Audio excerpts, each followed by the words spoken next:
Good afternoon, Michelle. Good afternoon, ma'am. Please introduce yourself. My name is Michelle Mariano. I'm 39 years old. I'm mother of 2 children, 1 boy and 1 girl. My daughter is 12 years old. My son is 11 years old. I work here in the Philippines as domestic helper for 2 years. For 3 years and 5 months for 2 employers. First employer, you have served how many members? 4 family members. 2 adults and 2 children, age 4 and 7. Your main duty in your employer's house?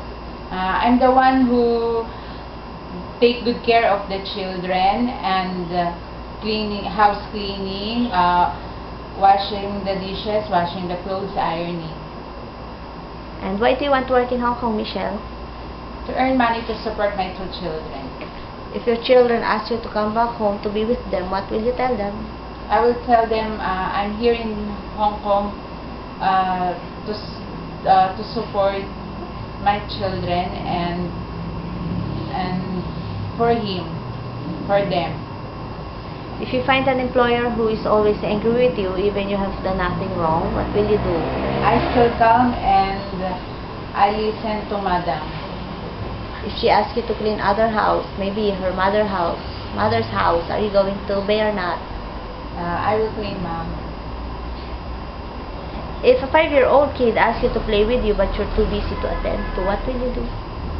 I promised to her that I finish first my doing and after that we play. Before doing your laundry, what will you do to the clothes? I will separate the white and the colored. Then I will check the packet. And then if you find some money, I will return to the employer. Do you have any allergies in foods, drugs, detergent? None, ma'am. Any food you don't eat? None, ma'am. Do you love pets? No, ma'am. I'm scared. And any message for future employer, Michelle? Sir, ma'am, thank you for giving me a chance to introduce myself to you and to your family.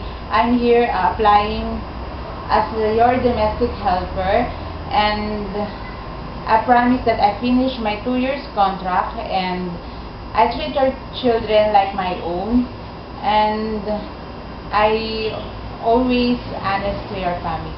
That's all. Yes. Thank you for coming, Michelle. Thank you, ma'am.